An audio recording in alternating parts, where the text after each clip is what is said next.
Sup guys, it's your boy Tayshawn, and in this video I'm going to be showing you the progress that I've made on the city's newest skyscraper. Alright, now let's get started. So back in the last city update video, I showed you guys the plans that I have for a new skyscraper and where it's going to be. Since then, I've made a tremendous amount of progress, considering that there was no progress made at all back then. So far, the frame for this skyscraper is pretty much complete with the use of a ton of light bluish gray plates for the floors and 2x2 and 1x2 bricks for the cement pillars. The only part of this skyscraper frame that I have left to complete is the roof.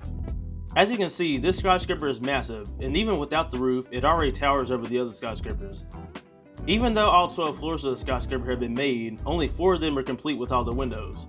Well, 3 of them are complete, but this 4th one only needs a few more windows for the back of it. One thing that you'll notice is that not all the floors are going to look the same. I intentionally did this when originally designing this skyscraper so that it wouldn't look boring. You see, as you build a tall skyscraper that's all glass like this one, it becomes more repetitive and boring the more floors you add. And since this skyscraper has 12 floors, I wanted to have some of the floors stand out from the others. So in order to do this, I made a couple of the floors, which are floors 2 and 6, stick out a little bit, and I used different windows as well. Also, with floors 3 and 8, the windows will come in a bit so that these round cement pillars are visible. I got this idea from a few skyscrapers that I've seen in the past, and a lot of times the extra space that's left from that will be used as a little area to sit outside and view the skyline.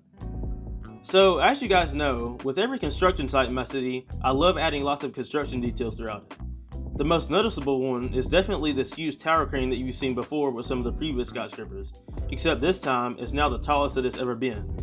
And fun fact, there are actually 42 of the 1x6x5 girder pieces that I used to make it this tall. In order to make it sturdier, I used some long Technic pieces to attach the crane to the skyscraper. Another big construction site detail is a temporary elevator that the workers use to get to each floor. The elevator is able to move up and down along these yellow beams that I used 10 of to match the height of the skyscraper.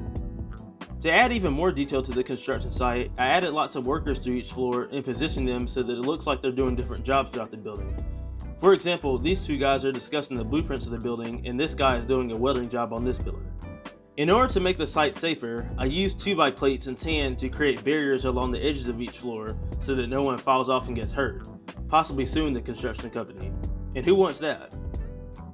There's also a few details on the ground level like construction cones, a bulldozer moving dirt, a worker breaking up old sidewalk, and a coming soon sign with a picture of what the skyscraper will look like once it's complete. So, what do you guys think about the work that I've done so far? I'm really happy with how it's looking currently, and it's crazy how big it is even though it's not complete yet. As far as when it will be finished, I'm not exactly sure yet. I'll probably have to order the rest of the glass pieces from Bricklink since I pretty much used them all. I'm pretty sure that I have all the rest of the parts that I need, but there is a possibility that I may need to order other things as well. Alright, I hope you enjoyed this video. Please like, comment, share, and subscribe, and stay safe. Peace out.